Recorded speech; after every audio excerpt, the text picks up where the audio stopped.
నమస్తే, welcome to Bharati news. నేను సంజయ్.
గాంచిన దుబ్బాక శ్రీ నల్లగుట్ట లక్ష్మీ నరసింహ స్వామివారి జాతర కళ్యాణ మహోత్సవ వేడుకలు శోభాయమానంగా నిర్వహించారు. భక్తులు స్వామివారిని దర్శించుకొని భక్తి శ్రద్ధలతో పూజలు చేశారు. ఆలయ క్షేత్రం గోవిందనామ స్మరణలతో భక్తి పారవశ్యమైంది.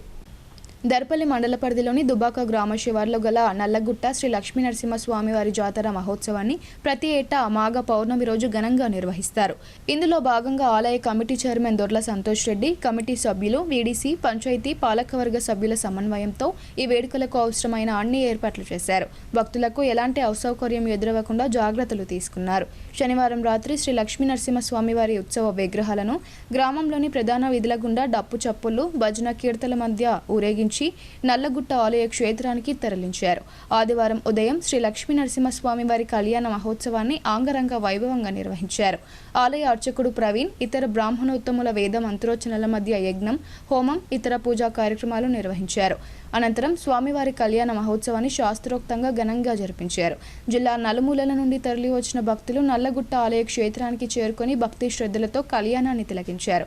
అనంతరం శ్రీ లక్ష్మీ నరసింహ స్వామివారి గోవింద గోవింద అంటూ నామస్మరణలు చేస్తూ ఆలయంలో స్వామివారిని దర్శించుకుని ప్రత్యేక పూజలు చేశారు. ఈ సందర్భంగా ఆలయ అర్చకుడు ప్రవీణ్ కుమార్ మాట్లాడుతూ వివాహ బంధం విశిష్టతను భక్తులకు అర్థమయ్యే రీతిలో అద్భుతంగా వివరించారు. భక్తుల సౌకర్యార్థం మహా అన్నప్రసాద వితరణ కార్యక్రమాన్ని ఏర్పాటు చేశారు. అంతేకాకుండా జాతర మహోత్సవం సందర్భంగా ఆలయ క్షేత్రంలో పలు రకాల దుకాణాలు వెలిశాయి.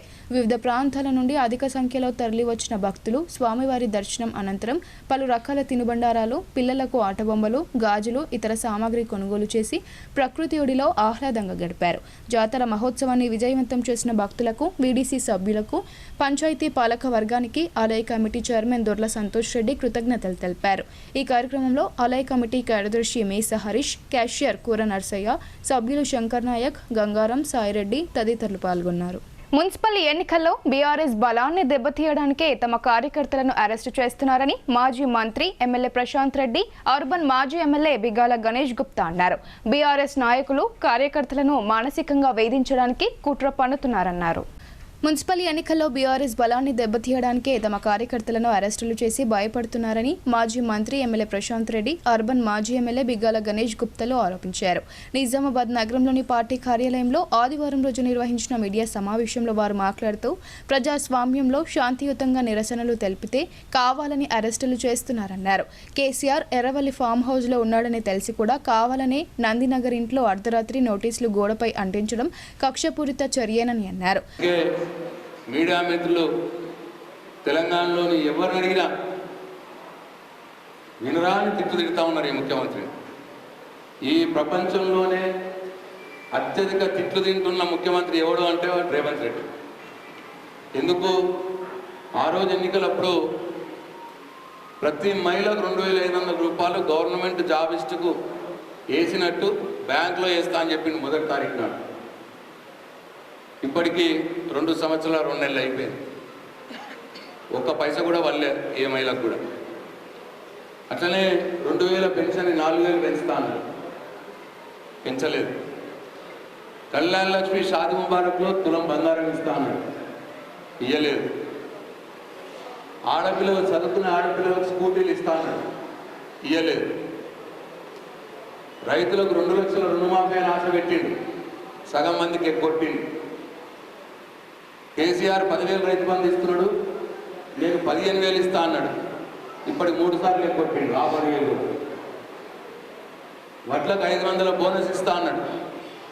ఎప్పుడు ఇస్తున్నాడో భగవంతుడు తింట. ఓట్లు ఉన్నప్పుడే బోనస్, ఓట్లు లేకపోతే ఏం లేదు. అట్లనే విద్యార్థులకు 5 లక్షల భరోసా కార్డు ఇస్తా అన్నాడు. విద్యా భరోసా కార్డు, ల్యాప్టాప్ కొనుక్కోవచ్చు, ఫీజులు కట్టుకోవచ్చు అన్నాడు. ఒక్కళ్ళు కూడా ఒక ల్యాప్టాప్ ఇవ్వలేదు, 5 లక్షల విద్యా భరోసా కార్డు ఇవ్వలేదు. బీఆర్ఎస్ నాయకులు కార్యకర్తలను మానసికంగా వేధించడానికి కుట్ర పన్నుతున్నారన్నారు. కానీ తాము మరింత రాటుదేలుతామని చెప్పారు. ప్రజలు నమ్మి ఓట్లు వేస్తే మీరు చేసింది ఏమీ లేదన్నారు. 6 గ్యారంటీల పేరుతో అబద్ధాలు చెప్పి అధికారంలోకి వచ్చిన సీఎం రేవంత్ రెడ్డి ఏమీ చేయలేకపోయారన్నారు. తెలంగాణ తొలి ముఖ్యమంత్రి కేసీఆర్ను టచ్ చేస్తే అగ్నిగుండమే అంటూ హెచ్చరించారు. మరి ముఖ్యమంత్రి గారు గతంలో మేం ప్రభుత్వంలో ఉన్నప్పుడు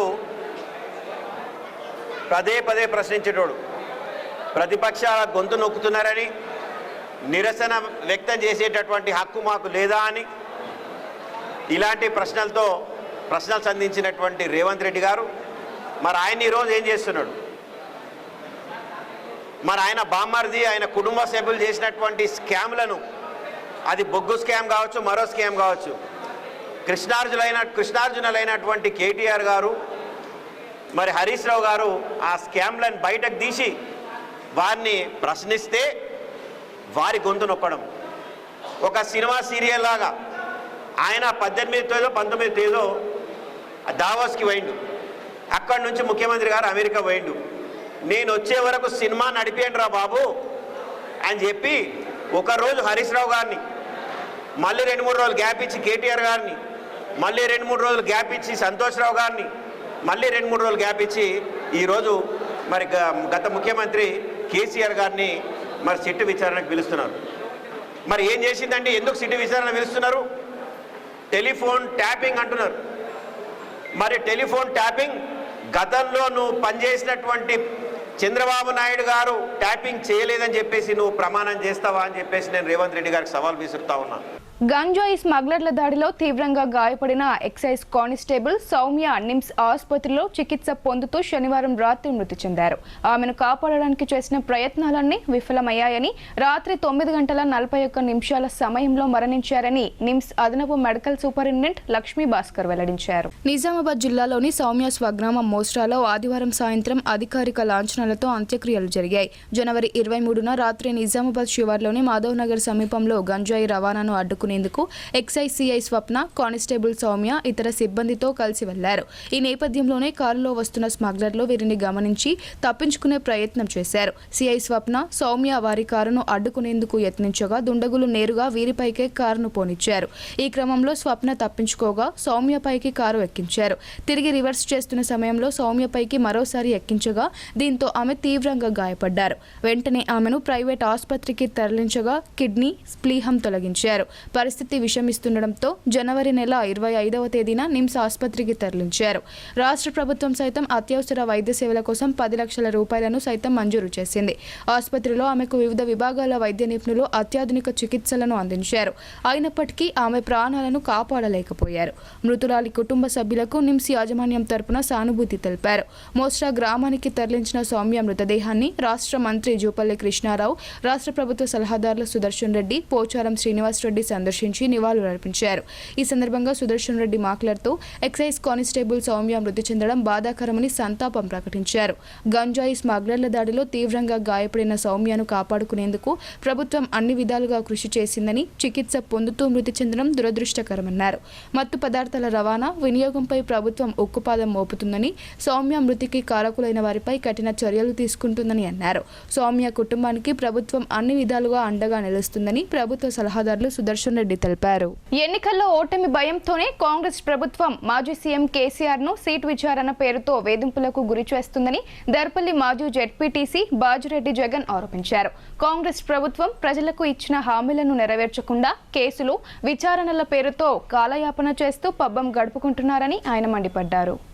సీట్ అధికారులు బీఆర్ఎస్ అధినేత కేసీఆర్కు నోటీసులు జారీ చేసి ఇబ్బంది పెడుతున్నారని ఆరోపిస్తూ ఆ పార్టీ ఆధ్వర్యంలో దర్పల్లి మండల కేంద్రంలో కాంగ్రెస్ ప్రభుత్వ దిష్టిబొమ్మను దహనం చేసేందుకు ప్రయత్నించగా పోలీసులు అడ్డుకున్నారు. కాంగ్రెస్ ప్రభుత్వానికి, ముఖ్యమంత్రి రేవంత్ రెడ్డికి వ్యతిరేకంగా నినాదాలు చేశారు. ఈ క్రమంలో పోలీసులకు, బీఆర్ఎస్ పార్టీ నాయకులకు మధ్య స్వల్ప తోపులాట జరిగింది. ప్రభుత్వ చర్యలను నిరసిస్తూ రాస్తా రోకో చేపట్టి నిరసన తెలిపారు.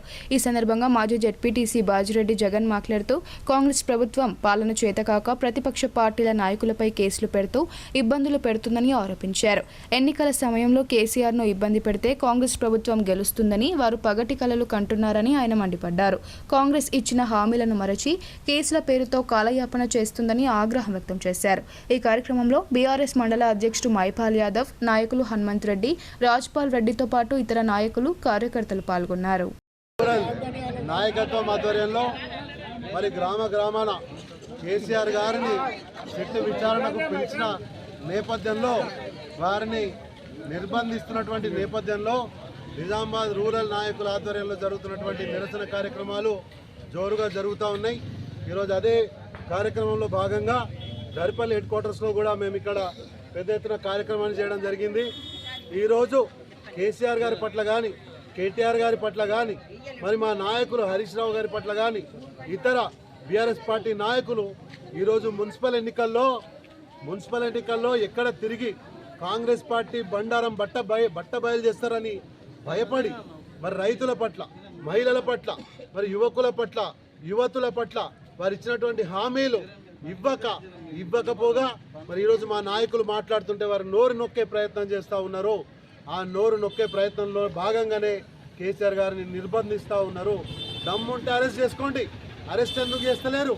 మీరు ప్రభుత్వంలో ఎక్కిన మొదటి రోజు నుంచి తిట్లు, నిర్బంధాలు తప్ప మీరు చెప్పిన ఏ ఒక్క ఆరోపణ కూడా మీరు ప్రూవ్ చేయలేకపోయారు.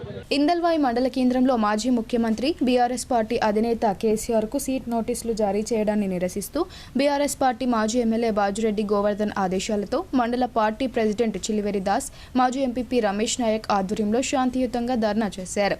ఈ సందర్భంగా చిలివేరి దాస్, రమేష్ నాయక్ మాట్లాడుతూ తెలంగాణ రాష్ట్ర ఏర్పాటు కోసం 14 ఏళ్ల పాటు ఉద్యమించిన మాజీ సీఎం కేసీఆర్కు కాంగ్రెస్ ప్రభుత్వం సీట్ నోటీసులు జారీ చేయడం సిగ్గుచేటని అన్నారు.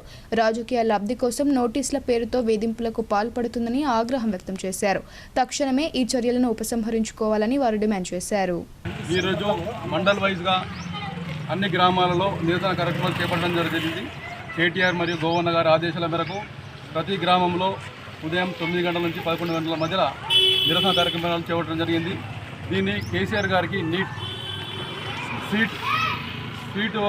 సీట్ ఇవ్వడం జరిగింది. అంటే ఫోన్ ట్యాపింగ్ కేసులో మొన్న అంతకుముందు కేటీఆర్ గారిని, హరీష్ రావు గారిని, ఇంకా మిగతా వాళ్ళని విచారించి దాంట్లో ఏమీ తేలలేదు. అయినా మళ్ళీ వీళ్ళు కాలం గడపడానికి ఒకరు కార్ రేసింగ్ అని ఒకరోజు, కాళేశ్వరం ఒకరోజు, ఇదొకరోజు, ఇట్లా సంవత్సరాల పొడవు 5 సంవత్సరాలు ఈ కాలం ఇలా తీసుకోవడానికే ఈ యొక్క సీట్ నోటీసు దర్యాప్తు అనేది చేపడుతుంది. కేసీఆర్ మీద సీట్ నోటీసు తీస్తే ఈరోజు జరిగే మున్సిపల్ ఎలక్షన్లో డీలా పడడానికి చేయాలనే ఉద్దేశంతో చేస్తున్నారు.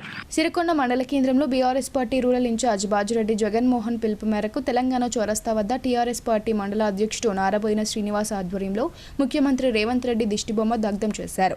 ఈ సందర్భంగా ఆయన మాట్లాడుతూ బీఆర్ఎస్ అధినేత మాజీ ముఖ్యమంత్రి కేసీఆర్ పై కాంగ్రెస్ సర్కార్ రాజకీయ వేధింపులకు పాల్పడుతుందని ఆగ్రహం వ్యక్తం చేశారు. కేసీఆర్ ను ముట్టుకుంటే రాష్ట్రం అగ్నిగుండంలా మారుతుందని హెచ్చరించారు. పాలన చేతకాక ప్రజలకు ఇచ్చిన హామీలను నెరవేర్చలేక ప్రజల దృష్టి మళ్లించడానికి ఇలాంటి కుట్రలు చేస్తున్నారని మండిపడ్డారు. కేసీఆర్ జోలికి వస్తే రేవంత్ రెడ్డిని కాంగ్రెస్ ప్రభుత్వాన్ని బొంద పెట్టడానికి తెలంగాణ సమాజం సిద్ధంగా ఉందని ఆయన హెచ్చరించారు. ఆరోగ్య విషయాలపై ప్రతి ఒక్కరూ ప్రత్యేక శ్రద్ధ వహించాలని వినాయక ఆసుపత్రి వైద్యురాలు శృతిరెడ్డి అన్నారు. ప్రజలకు సేవ చేయాలనే తపనతో తాము ఆసుపత్రిని ఏర్పాటు చేశామని, ఈ ఆసుపత్రి సేవలను సద్వినియోగం చేసుకోవాలని ఆమె ప్రజలను కోరారు. ఎడపల్లి మండలం నెహ్రూ నగర్ గ్రామంలో వినాయక హాస్పిటల్ సౌజన్యంతో గ్రామ ఉప సర్పంచ్ ఇమ్రాన్ ఖాన్ ఆధ్వర్యంలో ఉచిత ఆరోగ్య శిబిరం నిర్వహించారు. ఈ శిబిరంలో గ్రామ ప్రజలకు డయాబెటీస్, థైరాయిడ్, బీపీ, గ్యాస్ట్రో తదితర వ్యాధులకు సంబంధించిన వైద్య పరీక్షలు నిర్వహించి అవసరమైన వారికి ఉచితంగా మందులు పంపిణీ చేశారు. పెద్ద సంఖ్యలో గ్రామస్తులు ఈ శిబిరానికి హాజరై వైద్య సేవలు పొందారు. ఈ సందర్భంగా ఉప సర్పంచ్ ఇమ్రాన్ ఖాన్ మాట్లాడుతూ గ్రామంలో పేద మధ్యతరగతి ప్రజలు అనారోగ్య సమస్యలతో బాధపడుతున్నప్పటికీ ఆర్థిక ఇబ్బందుల కారణంగా సరైన వైద్యం పొందలేకపోతున్నారని అన్నారు. అలాంటి ప్రజల కోసం వినాయక హాస్పిటల్ సహకారంతో ఈ ఉచిత వైద్య శిబిరాన్ని ఏర్పాటు చేయడం జరిగిందని తెలిపారు. గ్రామంలో ఉన్న డాక్టర్ అర్షద్ సహకారంతో పాటు వినాయక హాస్పిటల్ యాజమాన్యం ముందుకు వచ్చి ప్రజలకు సేవ చేయడం అభినందనీయమని అన్నారు. భవిష్యత్తులో ఇలాంటి ఆరోగ్య శిబిరాలు మరిన్ని నిర్వహించి గ్రామ ప్రజలకు మెరుగైన వైద్య సేవలు అందించేందుకు తన వంతు కృషి చేస్తానని అన్నారు. అనంతరం డాక్టర్ శృతిరెడ్డి మాట్లాడుతూ ప్రజలు తమ ఆరోగ్యాన్ని నిర్లక్ష్యం చేయకుండా సమస్యలు ఎదురైన వెంటనే వైద్యులను సంప్రదించాల్సిన అవసరం ఉందని అన్నారు. తమ ఆరోగ్యాన్ని నిర్లక్ష్యం చేయకుండా సమస్యలు ఎదురైన వెంటనే వైద్యులను సంప్రదించాల్సిన అవసరం ఉందని సూచించారు. ముఖ్యంగా డయాబెటీస్, బీపీ, థైరాయిడ్ వంటి వ్యాధులు ప్రారంభ దశలోనే గుర్తిస్తే నియంత్రించవచ్చని తెలిపారు. వినాయక హాస్పిటల్ ఆధ్వర్యంలో ప్రతి శుక్రవారం ఉచిత ఓపీ సేవలు అందిస్తున్నామని ప్రజలు ఈ అవకాశాన్ని సద్వినియోగం చేసుకోవాలని కోరారు. ఈ కార్యక్రమంలో గ్రామస్తులు షేక్ అర్షద్, షేక్ ఇబ్రహీం, షేక్ ఆసాద్, సాబేర్, ముజీబ్, రహీం తదితరులు పాల్గొన్నారు. मैं डॉक्टर के श्रुति रेड्डी, मैं एंडोक्रिनोलॉजिस्ट हूँ. मैं कलीलवाड़ी में विनायका हॉस्पिटल में काम कर रहे हैं. हम में शुगर, थायराइड, बीपी ये सब चीज़ों के लिए स्पेशलिस्ट हैं. मैं फ्राइडे हम विनायका हॉस्पिटल में फ्री में ओपीडी देख रहे हैं. सो फ्राइडे कोई लोग हैं तो वो ओपीडी फीस पे नहीं कर सकते हैं तो आके दिखा सकते हैं. బులెటిన్లో ఇప్పుడు షార్ట్ బ్రేక్.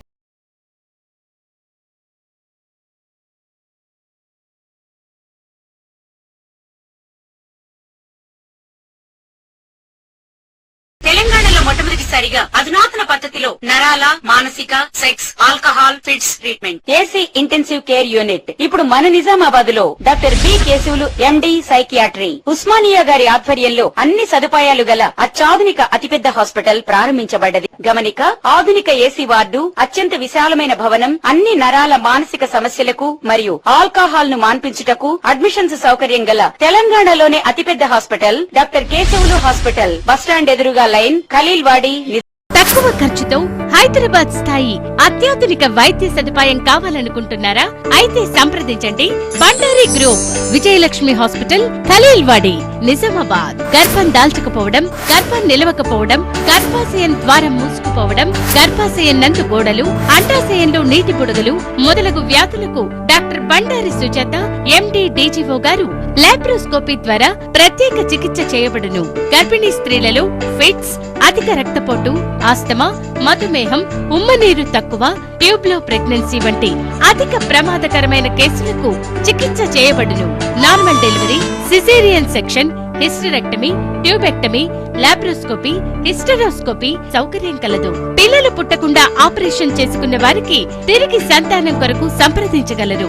అందరికీ అందుబాటులో అన్ని రకాల వైద్య సేవలు కలవు. పరిశుభ్రమైన విశాలమైన గదులు, లిఫ్ట్, అధునాతన ఆపరేషన్ థియేటర్, ల్యాబ్, ఫార్మసీ సౌకర్యం కలదు.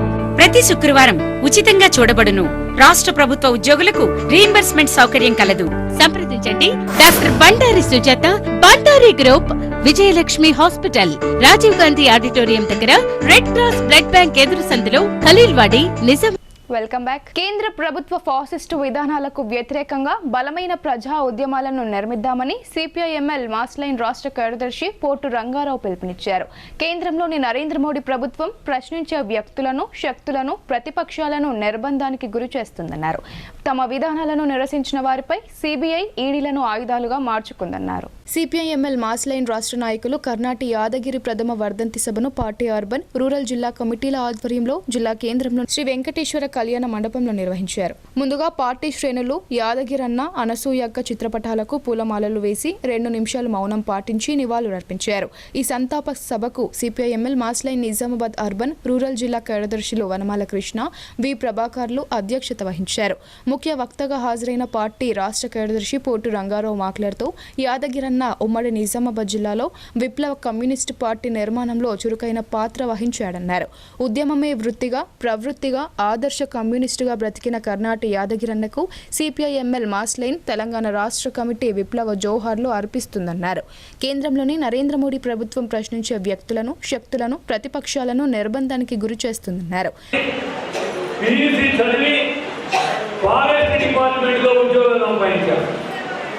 దానితో కూడా సంతృప్తి పడక మరొక ఎగ్జామ్ రాసి ఆ ఎగ్జామ్ ద్వారా సోషల్ వెల్ఫేర్ డిపార్ట్మెంట్లో యూడీసీ ఉద్యోగాన్ని సంపాదించి నిజామాబాద్కు వచ్చి నిజామాబాద్లో కూడా రాత్రి పాఠశాలలో తన డిగ్రీ చదవడానికి కళాశాలలో చేరినటువంటి సందర్భంలోనే కామ్రేడ్ డివి కృష్ణ గారు, కామ్రేడ్ డివి కృష్ణన్న ఆయన కూడా ఉద్యోగం చేస్తూ ఉద్యోగ పాఠాలు నేర్చుకుంటూ ఆ రాత్రి కళాశాలలో ఇద్దరు సహచరులుగా ఉంటూ, స్నేహితులుగా ఉంటూ ఆయన, ఆర్ఏటి నారాయణ మరి కొంతమంది కలిసి స్టడీ సర్కిల్స్ నిర్వహించి దాని ద్వారా మార్క్స్ని, లెనినిజాన్ని, ప్రపంచ పరిణామాల్ని, దేశంలో ఎదురవుతున్నటువంటి పరిస్థితిని, అదేవిధంగా నిజామాబాద్ జిల్లాలో ప్రజలు ఎదుర్కొంటున్నటువంటి సమస్యని, దళిత సమస్యని, బీడీ కార్మికుల సమస్యని, యువకులు ఎదుర్కొంటున్న సమస్యని, రైతాంగం ఎదుర్కొంటున్న సమస్యలన్నింటినీ చర్చించి ఈ క్రమంలోనే ముందు డివికే గారు తను పూర్తి కాలపు కార్యకర్తగా పనిచేయాలని చెప్పి తన విధానాలను నిరసించిన వారిపై సిబిఐ, ఈడీలను ఆయుధాలుగా మార్చుకుందన్నారు. చివరకు ఎన్నికల కమిషన్ న్యాయ వ్యవస్థలను సైతం జేబు సంస్థలుగా మార్చుకుందని ఆవేదన వ్యక్తం చేశారు. కేంద్ర ప్రభుత్వ ఫాసిస్టు విధానాలకు వ్యతిరేకంగా బలమైన ప్రజా ఉద్యమాలు నిర్మించాలన్నారు. అదే యాదగిరన్నకు నిజమైన నివాళి అవుతుందన్నారు. పార్టీ రాష్ట్ర సెక్రటరియట్ సభ్యులు కేజీ రామచందర్, కె రమలు మాట్లాడుతూ ప్రభుత్వ ఉద్యోగాన్ని తృణప్రాయంగా త్యాగించి జీవితాంతం విప్లవోద్యమమే జీవితంగా ఆదర్శవంతంగా బ్రతికిన యాదగిరన్న కమ్యూనిస్టు శ్రేణులకు ఆదర్శమన్నారు. పార్టీ రాష్ట్ర కమిటీ సభ్యుడిగా దాదాపు 33 ఏళ్లు ఉమ్మడి జిల్లా కార్యదర్శిగా పనిచేశారన్నారు. అలుపెరగని, చెక్కు చెదరని దృఢ విశ్వాసంతో ప్రజాపంత రాజకీయ అవగాహన వెనుక నిలబడ్డ యాదగిరన్న అంకిత భావ జీవితం ఎంతో ఆదర్శవంతమైందన్నారు. ఈ కార్యక్రమంలో సిపిఐఎంఎల్ మాస్ లైన్ రాష్ట్ర కమిటీ సభ్యులు ఎం నరేందర్, పి రామకృష్ణ, జిల్లా నాయకులు ఎం వెంకన్న, ఎం ముత్తన్న, యాదగిరి తదితరులు పాల్గొన్నారు.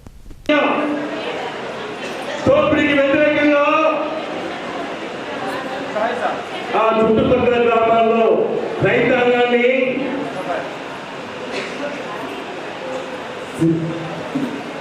కూడగట్టి పోరాడమే కాదు, ఆ విధంలోనే కుల వివక్షతని ఒక దళితులతో కాకుండా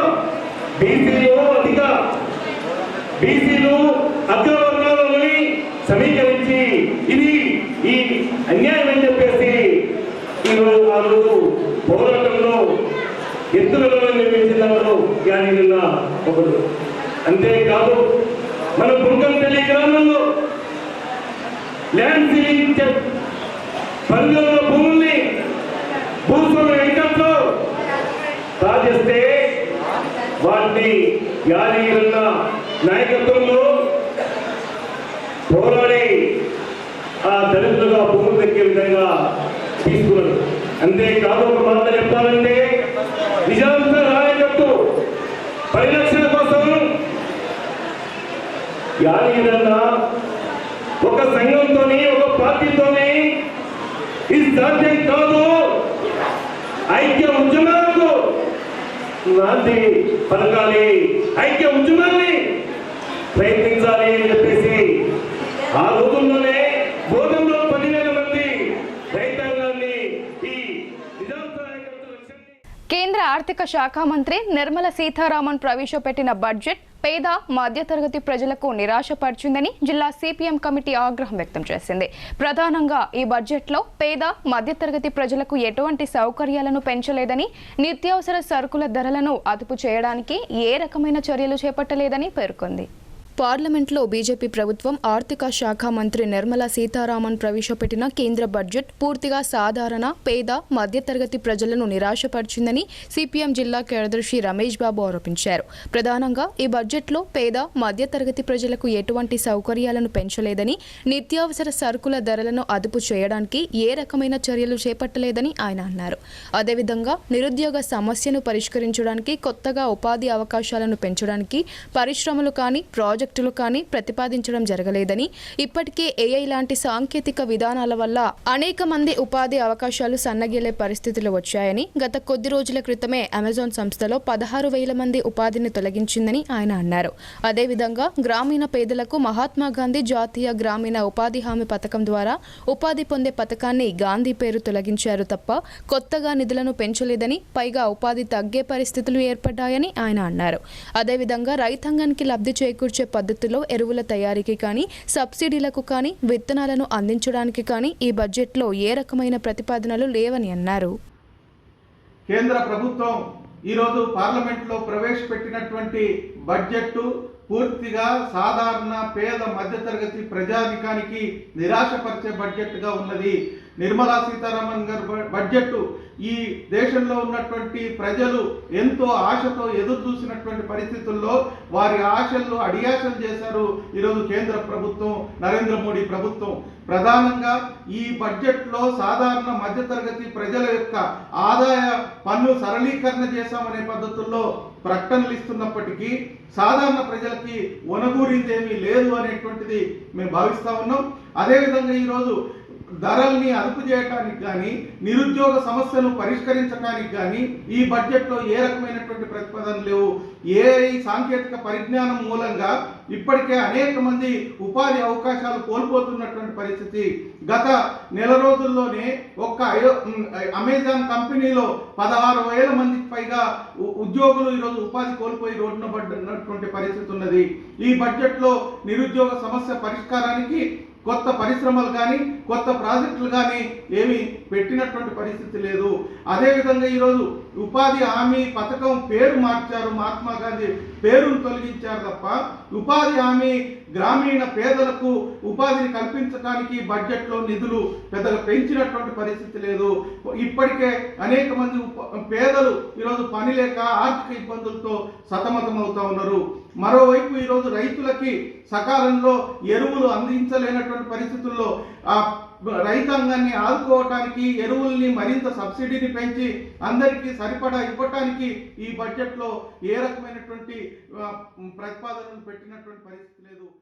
ఎన్నికల సమయంలో కేసీఆర్, కేటీఆర్, హరీష్ రావులకు విచారణ చేపడతామని నోటీసులు ఇచ్చి రాష్ట్ర ముఖ్యమంత్రి రేవంత్ రెడ్డి కక్షపూరిత రాజకీయం చేస్తున్నారని నవిపేట్ మండల బీఆర్ఎస్ పార్టీ అధ్యక్షుడు నర్సింగ్రావు మండిపడ్డారు. రాబోయే శాసనసభ ఎన్నికల్లో బీఆర్ఎస్ పార్టీ కేసీఆర్ అధ్యక్షతన అధికారం రావడం ఖాయమని ధీమా వ్యక్తం చేశారు. నవిపేట్ కేంద్రంలో మండల బీఆర్ఎస్ పార్టీ ఆధ్వర్యంలో రోడ్డుపై ధర్నా నిర్వహించి నిరసన వ్యక్తం చేశారు. కేసీఆర్పై సీట్ విచారణ చేపట్టడాన్ని వ్యతిరేకిస్తూ రేవంత్ రెడ్డి డౌన్ డౌన్ అంటూ నినాదాలు చేశారు. ఈ సందర్భంగా కాంగ్రెస్ ప్రభుత్వంపై బీఆర్ఎస్ పార్టీ మండల అధ్యక్షుడు నర్సింగ్రావు, సొసైటీ మాజీ చైర్మన్ అబ్బన్న తీవ్ర విమర్శలు చేశారు. ధర్నా సందర్భంగా దిష్టిబొమ్మ దహనానికి ప్రయత్నించగా పోలీసులు అడ్డుకున్నారు. ఈ సందర్భంగా వారు మాట్లాడుతూ రాజకీయ కక్షతోనే కేసీఆర్ ను విచారణకు పిలుస్తున్నారని ఆరోపించారు. సీట్ పేరుతో వేధింపులు ప్రజాస్వామ్యానికి విరుద్ధమని, కేసీఆర్ పై తప్పుడు ఆరోపణలు చేసి రాజకీయంగా దెబ్బతీయాలన్న కుట్రను బీఆర్ఎస్ పార్టీ తీవ్రంగా ఖండిస్తుందని అన్నారు. అవసరమైతే ప్రజా ఉద్యమాలను మరింత ఉధృతం చేస్తామని హెచ్చరించారు. ఎన్నికల సమయంలో కాంగ్రెస్ ప్రభుత్వం చేస్తున్న కుట్రలను ప్రజలు గమనిస్తున్నారని, కాంగ్రెస్ పార్టీకి గుణపాఠం చెప్తారని అన్నారు. ఈ కార్యక్రమంలో మండల ఉప సర్పంచ్ల పూర అధ్యక్షులు గుంటిరాజు, నాలేశ్వర్ ఉప సర్పంచ్ ఆర్మూర్ శ్రీనివాస్, తాహిర్ బిన్ జాఫర్, శ్యామ్, వడ్డే రవి తదితరులు పాల్గొన్నారు.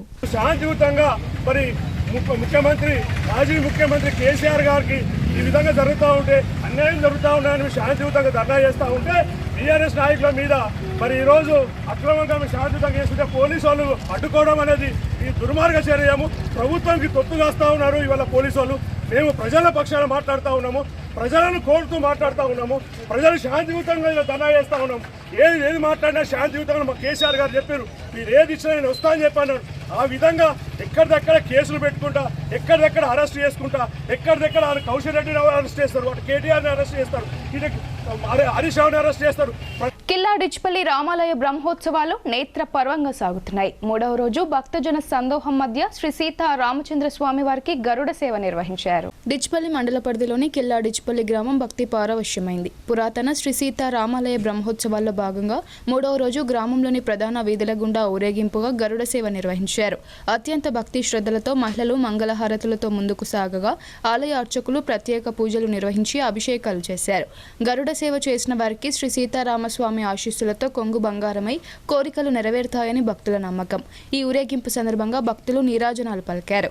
ఈ సందర్భంగా మాజీ సర్పంచ్ బూసా సుదర్శన్ మాట్లాడుతూ తమ కుటుంబం అంతా క్షేమంగా ఉండాలని, తమకు మంచి జరగాలని భక్తులు గరుడ సేవలో పాల్గొంటారని అన్నారు. పెళ్లి కాని యువతులు తమకు మంచి భర్తలు రావాలని, వారితో పాటు సుహాసినిలు తమ మొక్కులు తీర్చుకుంటారని చెప్పారు. ఈ కార్యక్రమంలో డిచ్పల్లి గ్రామ సర్పంచ్ లొక్కిడి యాదగిరి, ఉప సర్పంచ్ దోర్నాల సౌజన్య, రామాలయం కమిటీ చైర్మన్ జంగం శాంతయ్య, ఆలయ కమిటీ సభ్యులు గడ్డం నరసారెడ్డి, ఆసాది జితేందర్, సున్నం పోషెట్టి తదితరులు పాల్గొన్నారు. జై శ్రీరామ్. జై శ్రీరామ్. మా యొక్క డిచ్పల్లి గ్రామంలో శ్రీ రామాలయం యొక్క బ్రహ్మోత్సవాలు తేదీ 28 నుంచి అంకురార్పణతో ప్రారంభమైనాయి. నిన్నటి రోజు సేవా కార్యక్రమము ప్రారంభమైంది. 2 రోజుల నుంచి సేవా కార్యక్రమాలు నడుస్తూ ఉన్నాయి. ఈరోజు గరుడ సేవ కార్యక్రమం ఉన్నది. ఈ కార్యక్రమంలో రామాలయ కమిటీ మరియు వీడీసీ కమిటీ, గ్రామ పంచాయతీ పాలకవర్గము మరియు గ్రామస్తులు అందరూ కూడా పాల్గొనడం జరిగింది. రోజు మా గ్రామంలో అన్నదాన కార్యక్రమం కూడా నిర్వహిస్తూ ఉంటాము. ఈ వారం రోజులు అంటే 28 జనవరి 2025 నుంచి 26 నుంచి 3వ తారీఖు ఫిబ్రవరి 2026 వరకు ఈ వారం రోజులు ఈ యొక్క బ్రహ్మోత్సవాల కార్యక్రమాలు జరుపుతూ ఉంటాము. ఇటు కార్యక్రమానికి చాలా అతిథులు మా యొక్క జిల్లా నుంచి నలుమూలల నుంచి రావడం జరుగుతుంది. ప్రతి సంవత్సరము మేము మాఘ పౌర్ణమికి ఈ యొక్క కార్యక్రమం నిర్వర్తిస్తూ ఉంటాము. కుక్క కాటుకు గురైన 2 ఏళ్ల చిన్నారికి 3వ డోస్ ఇంజెక్షన్ ఇస్తుండగా వికటించి మృతి చెందిన ఘటన కలకలం రేపుతుంది. వైద్యుల నిర్లక్ష్యంతోనే చిన్నారి మృతి చెందిందని కుటుంబీకులు ప్రభుత్వ ఆసుపత్రిలో ఆందోళనకు దిగడంతో ఉద్రిక్తతకు దారితీసింది. వివరాలు ఇలా ఉన్నాయి. కామారెడ్డి జిల్లా కేంద్రంలోని అయ్యప్ప నగర్కు చెందిన 2 సంవత్సరాల బాలిక ఇటీవల కుక్క కాటుతో గాయపడింది. దీంతో కుటుంబ సభ్యులు చిన్నారికి కామారెడ్డి జిల్లా కేంద్రంలోని ప్రభుత్వ ఆసుపత్రిలో 2 డోసుల యాంటీ రేబీస్ ఇంజెక్షన్ వేయించారు. అయితే 3వ డోస్ ఇంజెక్షన్ కోసం ఆదివారం రోజు చిన్నారిని తీసుకుని వెళ్లగా 3వ డోస్ ఇంజెక్షన్ ఇస్తుండగా చిన్నారి మృతి చెందింది. కళ్ల ముందే ఈ ఘటన జరగడంతో చిన్నారి తల్లిదండ్రుల రోదనలు మిన్నంటాయి. ఇంజెక్షన్ వికటించడంతోనే చిన్నారి మృతి చెందిందని బంధువులు, కుటుంబీకులు ఆసుపత్రిలో ఆందోళనకు దిగారు. దీంతో ఆసుపత్రి వద్ద ఉద్రిక్త వాతావరణం నెలకొంది. ఈ విషయం తెలియగానే పోలీసులు ఘటనా స్థలానికి చేరుకుని చిన్నారి కుటుంబ సభ్యులను సంధాయించారు. ఇప్పుడు కొన్ని సంక్షిప్త వార్తలు చూద్దాం. ఎక్సైజ్ కానిస్టేబుల్ సౌమ్య మృతి చెందడం బాధాకరమని ప్రభుత్వ సలహాదారులు పి సుదర్శన్ రెడ్డి సంతాపం ప్రకటించారు. గంజాయి స్మగ్లర్ల దాడిలో తీవ్రంగా గాయపడిన సౌమ్యను కాపాడుకునేందుకు ప్రభుత్వం అన్ని విధాలుగా కృషి చేసిందని, చికిత్స పొందుతూ మృతి చెందడం దురదృష్టకరమన్నారు. మత్తు పదార్థాల రవాణా, వినియోగంపై ప్రభుత్వం ఉక్కుపాదం మోపుతుందని, సౌమ్య మృతికి కారకులైన వారిపై కఠిన చర్యలు తీసుకుంటుందని అన్నారు. సౌమ్య కుటుంబానికి ప్రభుత్వం అన్ని విధాలుగా అండగా నిలుస్తుందని ప్రభుత్వ సలహాదారులు సుదర్శన్ రెడ్డి తెలిపారు. బోధన్ పట్టణంలోని 18వ వార్డు పరిధిలోని అంబేద్కర్ కాలనీలో ఒకరి నివాస గృహం పూజలో భాగంగా వెలిగించిన దీపం కారణంగా దగ్ధమైంది. దీంతో ఇల్లు పూర్తిగా కాలిపోగా ఇంట్లోని వంట సామాగ్రితో పాటు దుస్తులు దగ్ధమై బాధిత కుటుంబీకులు నిరాశ్రయులుగా మారారు. ఈ దీన పరిస్థితిని గుర్తించిన ఎంఐఎం పట్టణ అధ్యక్షుడు మీర్ ఇలియాస్ అలీ ఆ కుటుంబాన్ని పరామర్శించి వారికి నెలకు సరిపడా వంట సామాగ్రితో పాటు 5,000 రూపాయల ఆర్థిక సహాయం చేశారు. ఈ సందర్భంగా ఆయన మాట్లాడుతూ బాధిత కుటుంబాన్ని ప్రభుత్వం ఆదుకోవాలని, జాప్యం లేకుండా వారికి డబుల్ బెడ్రూమ్ ఇల్లు నిర్మించి ఇవ్వాలని డిమాండ్ చేశారు. బాధితులు మీర్ ఇలియాస్ అలీకి కృతజ్ఞతలు తెలిపారు.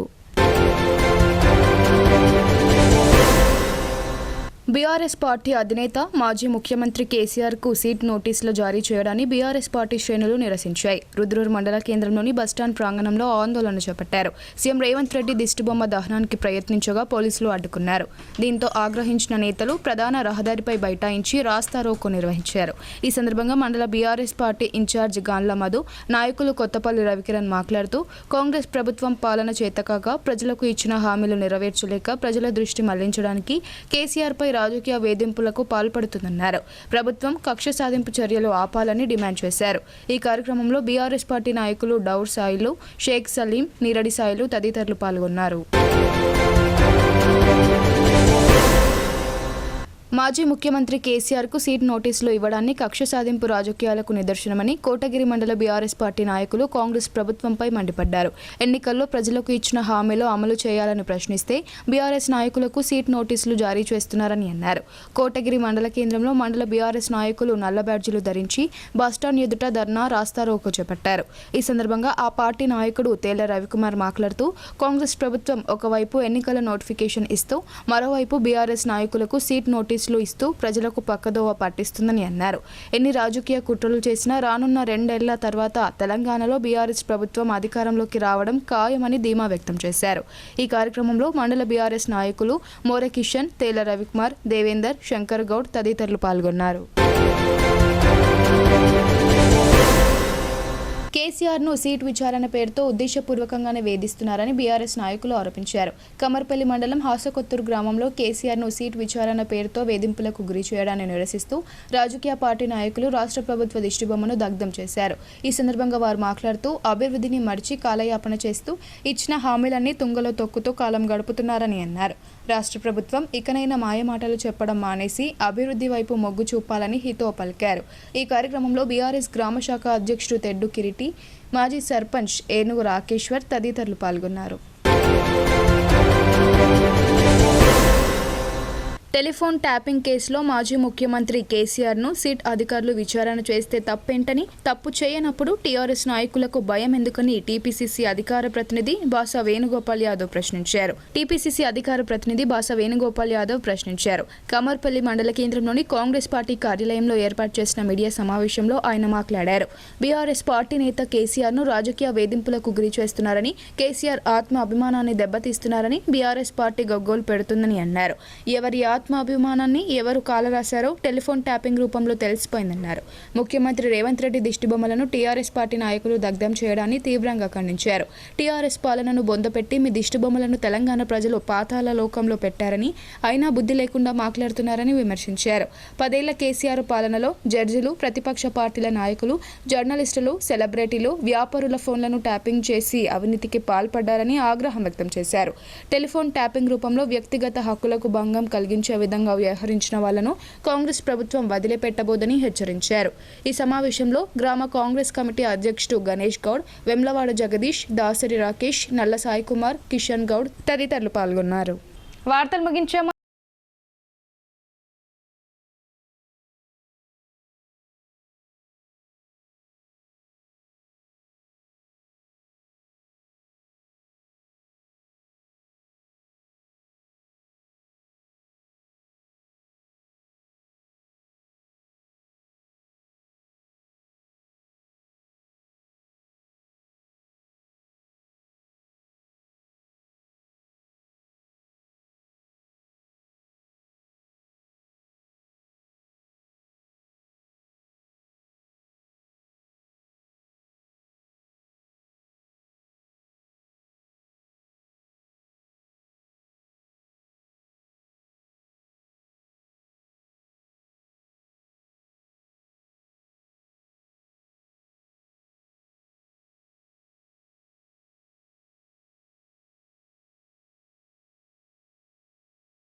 బులెటిన్ అప్డేట్స్ తిరిగి ప్రసారమయ్యే వార్తల్లో మళ్ళీ కలుద్దాం. అంతవరకు చూస్తూనే ఉండండి మీ భారతీ న్యూస్.